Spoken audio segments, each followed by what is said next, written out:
Very well. So, welcome up again, everyone. I hope you had a wonderful weekend.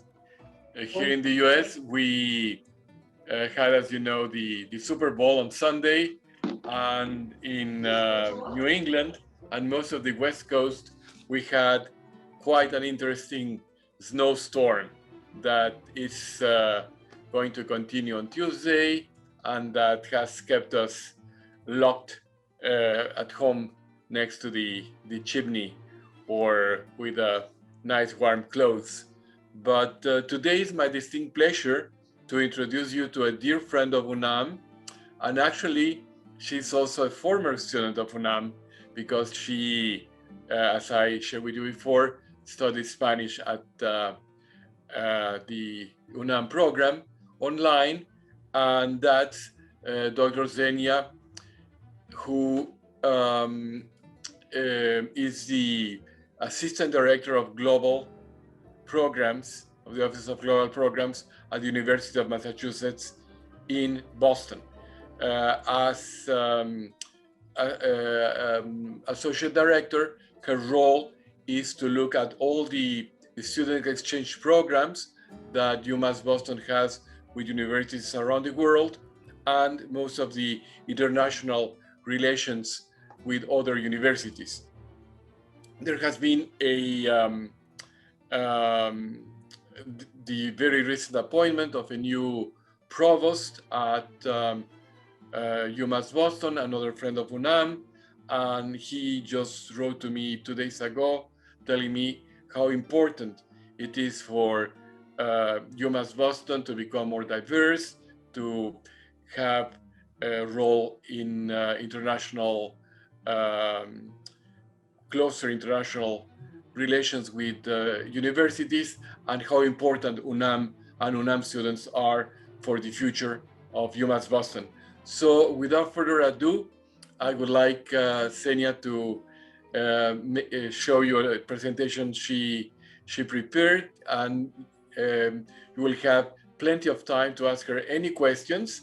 Again, it's a great opportunity for you to try to imagine yourselves in Boston and coming here for a master's degree or a doctoral degree just to visit. Dr. Borojevic has also a doctoral degree in anthropology. She worked at MIT and Boston University, and she has focused quite a bit of her research on beer. That, as you know, beer is a drink that is not only popular now, but was popular since the time of antiquity. And she will perhaps tell us a little bit about her professional research. So, Kseenjia, muchas gracias. We are all ears. Okay, muchas gracias a usted, maestro Benjamin, y a UNAM Boston y UNAM Ciudad de México. So from now on, I'll speak English. I'm Kseenjia Borojevic, and I had really a pleasure to meet some of you in the first meeting that we had at UNAM Boston, what is called the Winter Puma program for 2021. Welcome everyone to this informal chat that we're going to talk. And so I had some ideas what I would like to talk about with you, and I'm really excited that you joined the program. But in any time you can interrupt, or we can come up with different topics of the dialogue or the discussion at any time. So I would like first to greet you again. Hola, good afternoon. Again, my name is Kseenjia Borojevic. In this Zoom, it's shortened, abbreviated KB for my initials of my name, Kseenjia and Borojevic, KB, because Americans and most of the English-speaking people actually have a great problem pronouncing my name. Spanish-speaking people have less. And so to make easier for many of my students and colleagues, I often at UMass Boston go as a KB. I originally come from the country that does not exist any longer. It was called Yugoslavia. And then I came as an undergraduate student to study at UC Berkeley, University of California, Berkeley and Davis, with my parents who were academics. And there's where I finished my junior year. Then I returned back to study archaeology at the University of Belgrade, and then completed my studies there and actually got the position as a young instructor, as an assistant at the University of Novi Sad, which is another university at that time in Yugoslavia, and it still, of course, exists. And then when the Civil War broke out in the early 90s, I decided to seek the opportunities and to continue my studies as a graduate student at Washington University in St. Louis. So at Washington University in St. Louis, I got my master's and PhD, and then started my career as anthropologist and archaeologist. Before coming to Boston, I worked in St. Louis, which is a city in the state of Missouri. It's in the central United States. And then I had also a faculty position at the University of Alabama in Birmingham, which is one of the southern states of the United States, as they call them here, Deep South, the Deep South. And from Alabama, I came to Massachusetts, to the East Coast, to New England, and I had a position at Boston University, as Maestro Benjamin Juarez has mentioned. And then I've got the position at UMass Boston, University of Massachusetts, Boston. So as you can see, there's lots of mobility, and I think nowadays, especially in many professions, mobility, as we were taught while we were students of anthropology, mobility is nowadays key to success. The willingness to move, it's something that you really have to, how I would say, admit and engage and be able to move from one place to another. It does complicates life in many ways, but as I say, such is a life, or c'est la vie. So that's a little bit of my history. So I'm greeting you today from my home because, as we know, we all work virtually. And this is the view of from one of my windows yesterday, as it was snowing. And nowadays it is, let me go to this one. I'll come back to this one. Nowadays it's sunny and it's actually nice outside, but it's still cold. It's -4 Celsius. So just as a side note, as you probably know, in the United States, the temperature is still measured in Fahrenheit, not Celsius. And so it really takes time to get accustomed to the feeling, what is -4.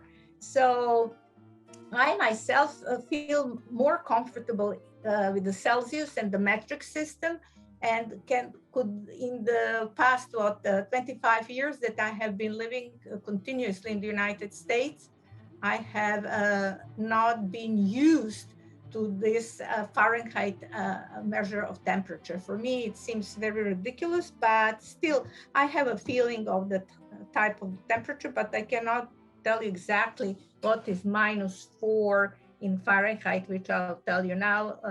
With Google Celsius to Fahrenheit now converter, really it's very useful. So now if it is -4, let me just see 1 second. So it's 25 Fahrenheit, if that's something means. So from this moment, I would like to greet you and to turn on your microphones and to ask you, do you have any questions? What would you like me to talk about? I have some ideas, but for the moment, I would like you to give that you open the microphones and ask me if you have any questions or you would like to hear something from me specifically. Hello? I would like to ask a question. Okay. I don't know, like since you have been living like in so many places, how difficult it is like to have this rhythm of life, like living in so many different cities, and like is it being like what is like the best part of this kind of this rhythm of life, living like in so many different like even countries? Because there's so many of you and the screen, I think it's not big enough, no matter how wide open I. Would you mind for the students as well? I can't see who's talking. First, if you don't mind, to turn on your camera on, if you don't mind. And secondly, to introduce yourself just with a few sentences, if you don't mind. Yeah, well, so I'm Larry, and I am Okay, helping. well, that's you, Larry. I didn't see who is the. Okay, hi, Larry. Okay, never mind. I didn't see it. There's so many of you I didn't see. Okay, thank you, Larry, for the question. Yes. So, what is my? Is it difficult? I think it is difficult to get used to so many places and styles of lives, but adaptability is the part of the human, I think, evolution, and is resilience. So we have to adapt in order to survive. And so I've taken it from that standpoint of view. I must admit that, as I mentioned before, I come from the family of the academics. So my parents were also educated abroad, outside of the country that we lived then, which was called Yugoslavia. So both of my parents were graduate students at the American universities in the US. They got their degrees from back home, but they spent some time at the universities in the USA. And so we were actually at our home, we were first raised as a global citizens. And since we come from the country that the language is at that time was called Serbian or Croatian or Serbo-Croatian, now it has different names. But the point is that the language is spoken by very few people.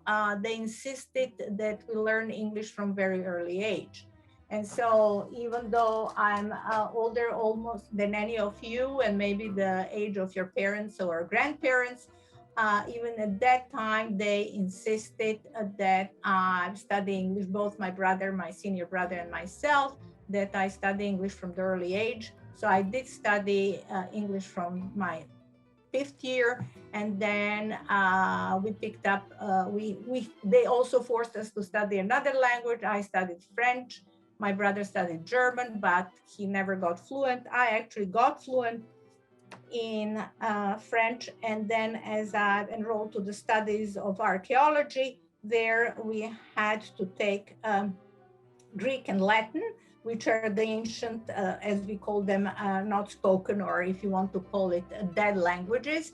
But still, it was a very good base and ground to study any other languages. So I did continue to study any other languages. So that's what Maestro Benjamin Juarez mentioned this in the introductory notes, that I'm former student of CEP, not a former student of CEPE. I'm also a current student of CEPE, and I'm continuing to study Spanish because it really pleases me. It really gives me joy, and it's something that I like, and I think it's very good for my memory. So to summarize, being brought by the parents who were academics, who traveled internationally, who studied internationally. They took us also on their travels. I probably did not find it that difficult. Although saying goodbye to your friends and parts of family, especially when we were leaving for the first time in the 90s, it was very, very difficult, especially at that time with the prospects not knowing when and if we will be able ever to return. But then in the United States, what always kind of surprised me when we arrived is that people do not get so connected with the land at least the urban people, and professionals with their homes and houses.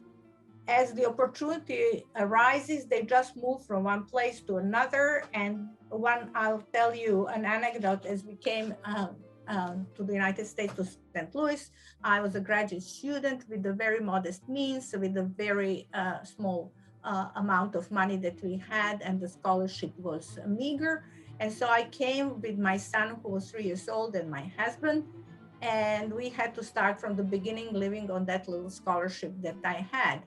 And so my husband was looking for a job, and then we found an apartment, and we needed to buy the furniture, at least beds and table and chairs. And so one thing that they had at the time, and now at the time of COVID does not exist, it was a sale, so like a furniture sale. People will put out their things out and write sale. It was either a garage sale or estate sale. And what is a estate sale? When someone is moving, or when there's no one living in that house any longer, that all the inhabitants passed away, they're deceased, their children put the house on sale and everything that is inside. And I could not believe that everything from the inside, from this house, I felt like an archaeologist coming into the past of this house, and it's suddenly being sold, and everything's being sold, including the family photos and memorabilia and everything. And they just pick up their things, or parent, or the people who inherit the house, they divide the money from that sale and go on.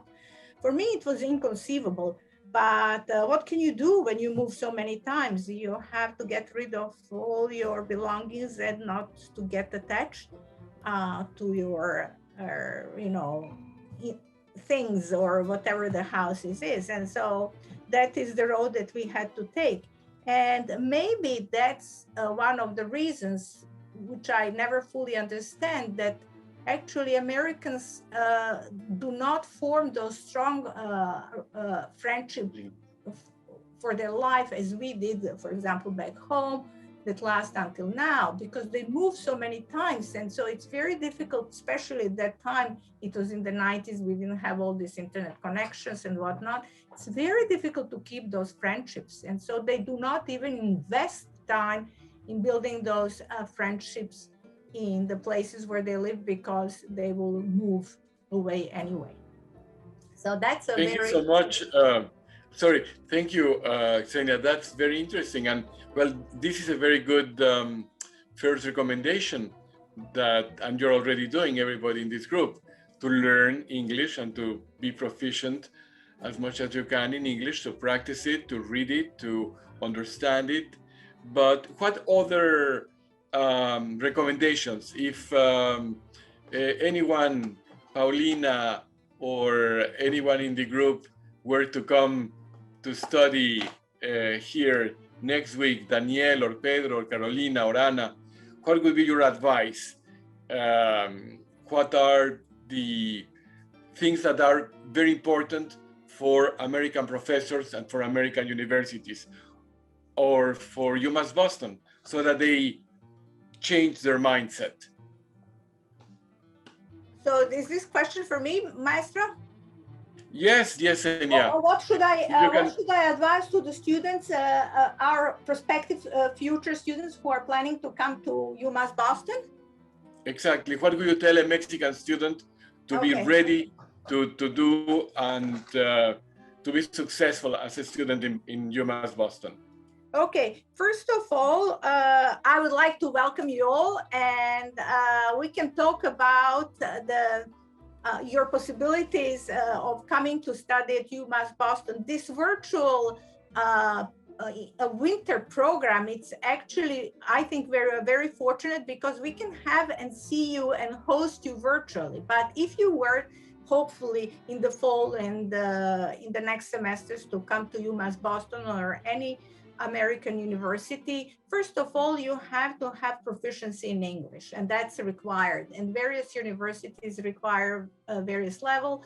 Our requires TOEFL or IELTC around 6.0. It doesn't matter. You can find it on the website. I can send you the links. So you have to have the proficiency in English. Now you may ask how I'm going to show the proficiency English in this virtual time. There is this J-check, which is a virtual test of English, so it can be done online as well. And you can submit those papers instead of those official TOEFL scores, where in the past you will have to go to some center somewhere. So there is a possibility of that. But the point here is you have to be proficient in English. So that's the first one. The second one, you have to have, it depends if you're coming for undergraduate studies or graduate studies. So if you're coming for undergraduate studies, you need to have a rather good GPA in your high school or wherever you had, and then you have to write this motivational letter to specifically say why you want to study at UMass Boston. So that's also for graduate and undergraduate. It is so important that you write this motivational letter clearly, and that you research the university where you want to study. It's not that I want to study at a university in the United States because I want to practice English. You can do this anywhere where you would like to do, but you have to be very specific why you want to study at UMass Boston. So that's another thing. If you're coming for graduate studies, hopefully you will have receive a scholarship. Otherwise, it is such an expensive a place to study in the first place as well as an undergraduate. But again, you have to be very specific about the graduate program and trajectory which you want to do as a researcher or academic or a business, master of business, in order to be even looked at. And then for that, you would need to have also sufficiently high GPA. GPA is your average grade that you got in your undergraduate studies. And for both undergraduate and graduate, you need recommendation letters. And recommendations letters equally have to be well written in English by your faculty, and to specifically address your academic and personal abilities in order to succeed in your studies in the United States. So hopefully once you arrive and you're accepted, of course you will have to go through lots of, I would say, changes and to adapt to the new situation, to the new climate. And if you're in Boston, you have to bring warm clothes, to new type of food, new types of relationships, a new type of culture, if you want to put it, be that academic culture or the culture in life that you're going to have. And it's all going to be, no matter how internationally you were probably well-traveled or you visited the places, it's never easy. It's never easy. It takes time. And I say patience and flexibility. But then once you enter the classes, American educational system is rather different than many places in the world. And especially, I would say, the undergraduate. And so it has its benefits and it has its pros and contras. But one thing that all Americans, no matter where you come from, insist upon, whatever university you enter in the US, it's punctuality. So all the classes start exactly at the time. So they don't start a quarter past 10, they start at 10 o'clock. And they usually finish then at 11 o'clock, they don't go over. So punctuality is one of the keys. And one thing that surprised me when I came as a graduate student, but for undergraduate students, for example, participation in the classes with the discussion and being physically present there was not only encouraged, but it was requested and demanded by all the faculty. So if you come to enroll to most of the universities at the United States, you have to attend the classes and you're not supposed to come late. And participation is actually a percentage of your class grade at the end. So you'll get 10%, 25, depending on the course and the instructor. So this is something completely new. It was rather new for me when I first came as a junior, that you have to come to class. For us, it was, like a high school or lyceum or whatever you call it, second grade. Why would you have to come to class? But in the United States, you need to come to class and you have to participate and discuss and ask questions and respond to questions. This is another thing. Second thing that I also found at the time rather surprising was the way that the students were taking the exams. I was studying in the rather small groups or classes. They were not humongous, hundreds and 200 students most of the time. But we never, despite the fact that we all, during the classes, we had discussions and we had to respond, all the exams were written exams. There were never oral exams that the professor asks you questions and then you respond. That was not the case, and I don't think it's now, except maybe in some classes that, for example, maestro conducts, you have to sing or play or something like that. But it was always written, always written. So there's lots of quizzes. Then there are homeworks. Like you're in the high school, you have to write homeworks. And of course, they're on a different level, but you have to write homeworks, quizzes, midterms, and then finals. And finals, in most cases, were cumulative. That means that you had to learn everything from the beginning to the end. Some cases, they were not. They were cumulative. And then these were the finals. Many of the courses, instead of the final, like a written answers or multiple choices or whatnot, would have, and that was the case for almost all courses in the graduate school, you will have to do a project or write a paper. And for that paper, the form of the paper, depending, of course, on the subject, had to be following the academic standards. If you're an engineer, it had to follow, for example, some of the journals of the engineering. If you are in the social sciences, it has to follow some of the social sciences journal instructions, whatever your instructor has given you. But so it has to be structured as it is demanded by your profession or requested by your instructor. And citation and references are so important. You could not have one or two sentences written without properly quoting the references and citing them at the end at your literature cited or bibliography. So this is something that American universities were very adamant about, even before all those programs were available, where you can check how many times you cited what and if you plagiarized.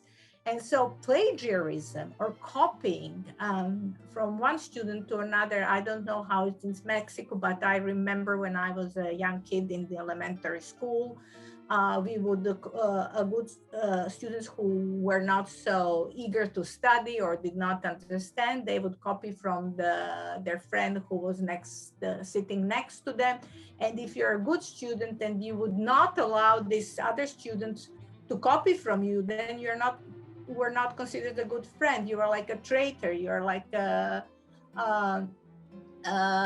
bad person. You were not actually socially, this level of selfishness was not socially acceptable. Well, here, once you come to the United States, if you get caught that you copied something, be that a word, or even if you copied from Wikipedia, that's severely, severely punished. And so when I was a faculty, I'm not good as what is called at proctoring students to see what they're copying or if they have a phone or whatnot. I simply cannot do this. I'm not that type of, as I call myself, a police person. I'm not good at policing. So I let the students, believe them in their honor system and whatever you do. I mean, I'm there, I'm proctoring them. remind them, but I cannot be looking at everyone and seeing, especially when they submit. I don't have energy to go back and see who do they have copied from or not. But I had the teaching assistants in my classes who were very much stricter than I was in, and took that very seriously. And they would look into students' answers and see if they make it wrong. When you copy and make it wrong twice, then it's very visible. And they would bring it to the university. We have committees in which we have faculties and students, and those students would fail the course immediately. And sometimes if it was more, I would say, complicated case, even the students in those committees themselves demanded that the students get expelled for a semester or a whole year, and they were denied access. So this academic honesty, it's absolutely crucial at all American universities. That doesn't mean that there is no plagiarism, but these are the standards and the models. Academic honesty, it's absolutely crucial. And with that, it comes also punctuality and respect for your instructor and resources. But on the other hand, I haven't studied in Mexico, but I've been in other places. American instructors and professors are much more friendly in most cases, and most cases than in other places. What does that mean? First of all, you don't call them Mr. and Mrs., or you don't call them necessarily doctor or professor. You call them by their first name. Luckily in English, you don't have the problem of tutearse. If you're going to call it tú, or, usted, or vos, or vosotros, no dilemma there. So everyone is you, but you can show the respect in other ways. So first of all, you call them by the first name. Then, as I said, there is no problem of this, how you address and you can tell them hi, hello, ¿qué tal? And then the second important thing, which I think is more essential for any kind of pedagogy and education, is that they're very, very approachable. It's not that they come from stand or talk from what is called their desk in the classroom, what is in ex cathedra, and then they talk to you all the time, and then you finish the class, and what you got, you've got. You're welcome to raise your hand at any time, ask questions. They also, before this virtual time, but also now, they had office hours. That means these are the office hours that the faculty were actually always in their offices. It was not just a label on their doors, or they were on Mondays and Tuesdays between 11 and 12 over there in their office, and you were always welcome to come and ask them questions. Now with this email, those office hours became popularity. Those office hours became less, I would say, attended, because many students feel much more comfortable sending an email and then waiting for the response,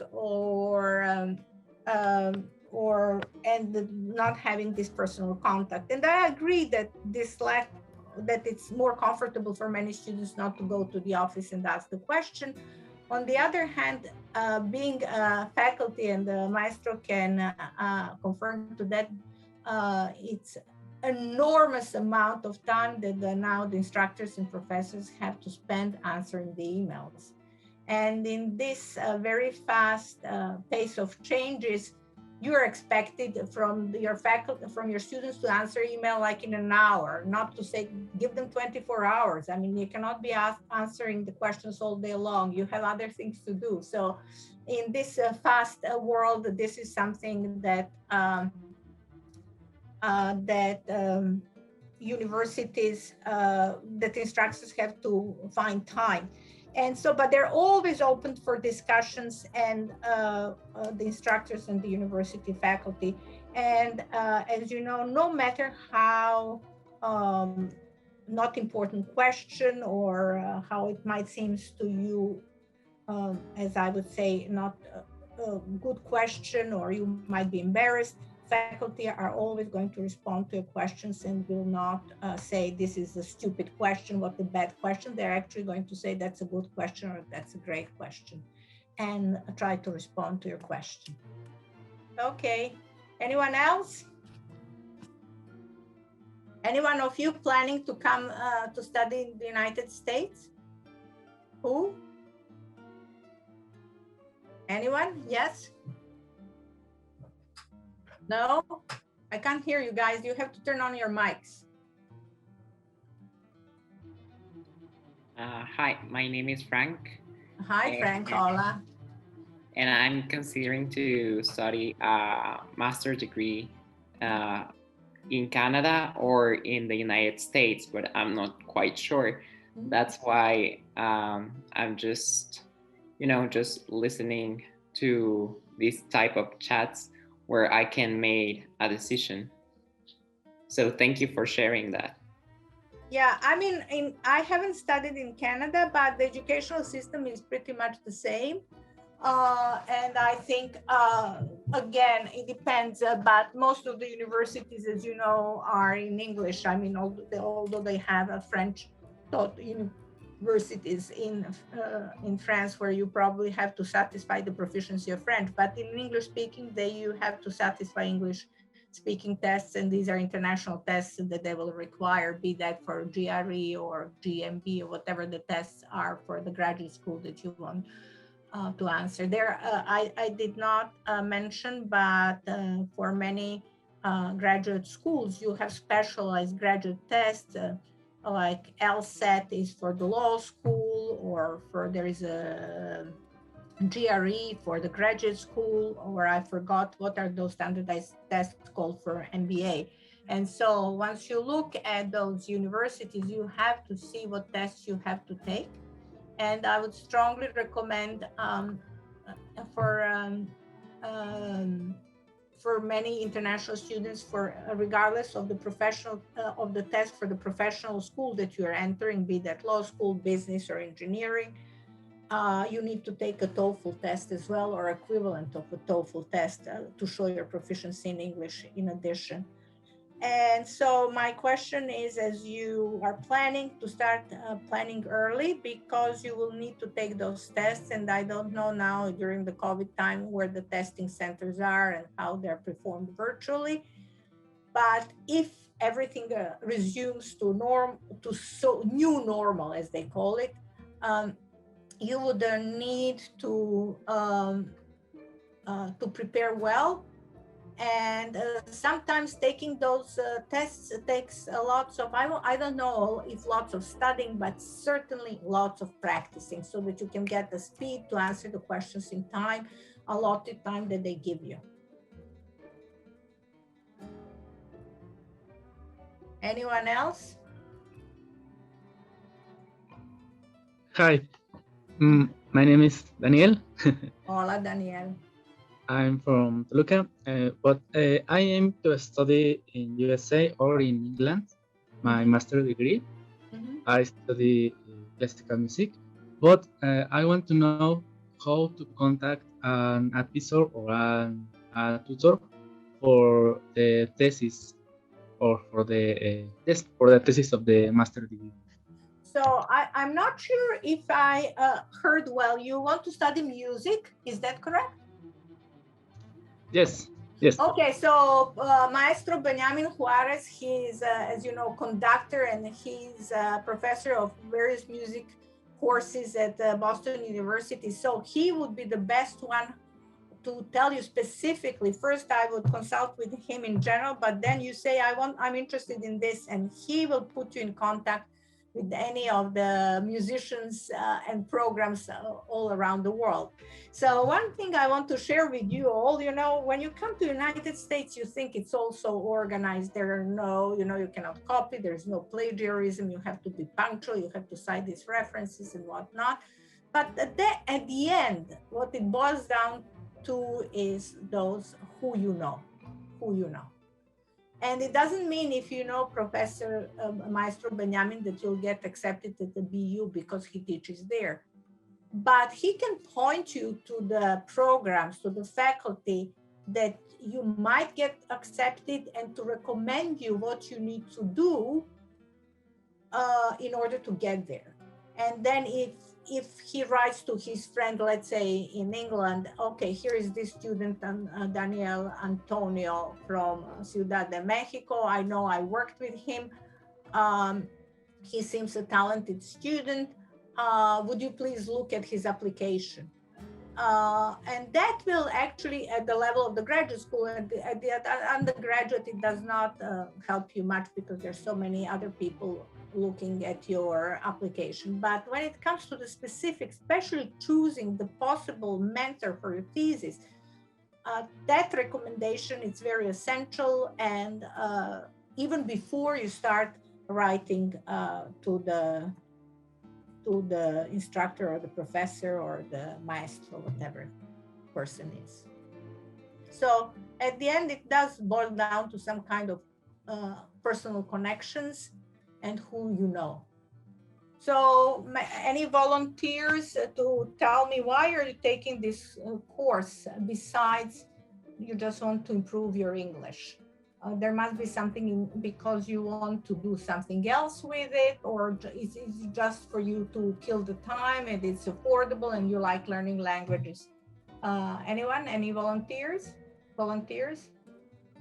My name is Brenda. I would like to know how expensive is to study in USA. I'm Mexican and I would like to know it is expensive. My cousin study on USA and he said that the tuition it's very expensive and he have to work to pay. And I would like to know about the cost. So are you undergraduate student, may I ask you? Are you undergraduate? Yeah. For your major degree, whatever is that called. Yes? Okay, so all American universities, even state university like ours is not a private university. UCLA, University of California, in Los Angeles and other campuses are also state universities. However, undergraduate education and what we call tuition, not the living expenses, is very expensive for everyone who comes from the countries like Mexico or some other countries in Europe, like in Germany, where actually your university education is free. You pay some fees and you pay for your living expenses and for your food, but you do not pay to go to the university for those undergraduate degrees, as we call them. But in the United States, there is no university where you go for free. You can get the scholarships, but if you are not from United States or particularly from Massachusetts states, the likelihood as a Mexican that you will get a scholarship, for example, at our university is very low or almost none. You can get maybe a scholarship from the Mexican institution or private donor, but from the university or the Massachusetts state, probably not. And so you have to pay. And our tuition is around $6,700, I think, per semester, which is like $14,000 per school year. So from September to May, you pay like $15,000. And plus, you have to find a place where you're going to live and a place where you're going to eat. And so, for example, if you're interested, Boston is a very expensive town. There are many other places and very good universities where living is not so expensive, but Boston is one of the 3 or 4 most expensive cities. It was before COVID. I don't know how it's going to be now. Cities in the United States. And so you cannot find a room somewhere for less than $500 per month, a room. Not an apartment, a room. And sometimes to share the room, not much less. So, and plus you need at least 500 for food and for transportation and whatnot. Actually, the immigration, to get the immigration papers, not only the visa, you would be coming on what we call F1 visa, In order to get the visa to study at the United States, you have to have the acceptance and the invitation letter from the university that you're going to study.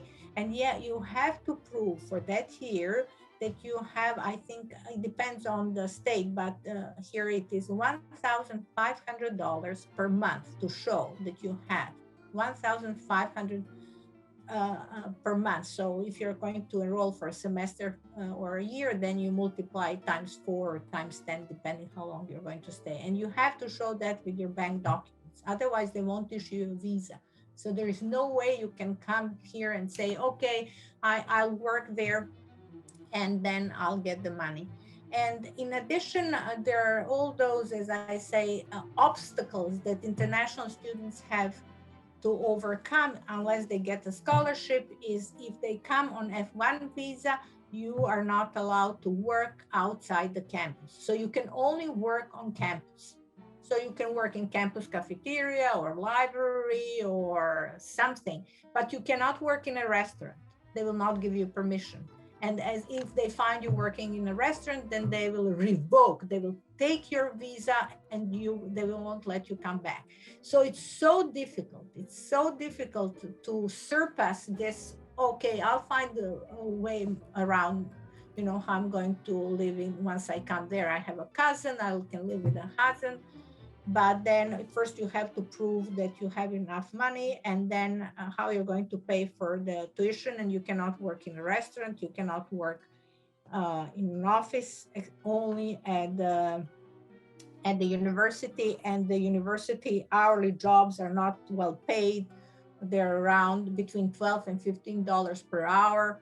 And then as a student, you cannot work more than, I think, 15 or 20 hours per week. So even if you get a job at the university, it will not be enough even for food, not to speak. It's like a pocket money. Okay, thank you. Anyone else? I also have a question, Kseenjia. Can you tell us something about how important it is the experience, like the job experience, like to apply for a master's degree? Is it important, or it is not so important, like when you are applying for a master's degree or a PhD program? I mean, like, what's your recommendation? Like, when we finish our major, is it better like to get direct to the master program, or maybe wait and get like 2 or 3 years of experience in job, and after that apply for a master? What is better? I don't think there is a single answer to that, but because I'll tell you why. The main reason is depends what field you are. If you plan to continue, for example, my son is a mathematician. And so if you're planning to go in mathematics, I don't know how many of you are here in mathematics, and then they do not expect you to have any job experience. But if you're planning to go to MBA, Master of Business, then I think it will be very beneficial that you have some job experience. Again, if you are going to any other kind of, if you're an engineer, I don't know if they would ask you to have job experience, but they would like to see if you had some kind of internships. And I would say if you had some kind of internships, that will be very beneficial as you are studying now, summer internships or during the school year. That will enhance your CV or curriculum vitae or your resume that you submit to any school or any major. But do you need to work 5 years somewhere in order to get to graduate school? Not necessarily. But then you have to show what you did. And if you're going to science and academics, then I would say some kind of internship would be very important. And especially if you, within those internships, if you're part of certain projects or worked with the faculty or worked with someone, the most, I would say, beneficial thing for you would be that if you're going to academics and science, that you have published something. Not but that you have some publication, or if you're a musician, Maestro can add probably that you had concerts or that you recorded something or something like that. That's the most important. So you do not necessarily, except I think for Master of Business and those kind of business-oriented masters and PhDs, you do not necessarily have to have a lot of work experience. Great, thank you. Anyone else?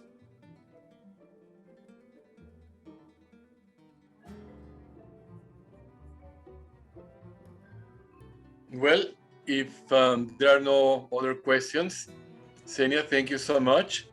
And for everybody, I mean, you can go to UMass Boston, you can go to any universities, just work hard, perfect your English and perhaps other languages too.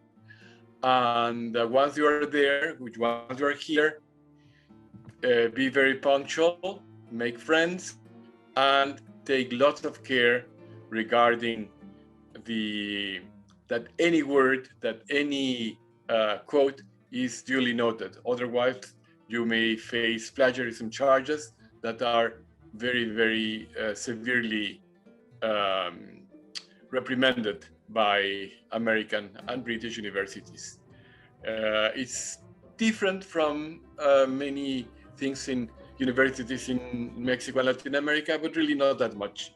And I'm sure that if you want, if you have the will and the resilience and the grit, you'll be able to do very, very well at any university in the States or in the world. So Kseenjia, thank you so much. This has been a great conversation. And thank you, everybody. Enjoy your week. And well, I'm going to go downstairs to try to peel the snow off my car and the driveway. Otherwise, it will be almost impossible to do so after the next storm on Tuesday night and Wednesday. Okay, it's not that bad. Maestro is a little bit afraid of this storm. We get used to it. This is another thing. So they say that it takes around 6 years to get used to this cold weather. It takes longer to get used to the cold weather than to get used to the warm and hot weather. Yeah, that is right. I've been here 11 years and I'm still not as used to the cold weather as I should. Perhaps that's also something that comes easier to younger people. Yeah, I think the problem with us, Maestro, is that we have to add age to our adaptability, especially to the winter. Yeah, so yes, and I don't know if you see this on my screen now. Do you see? Yes.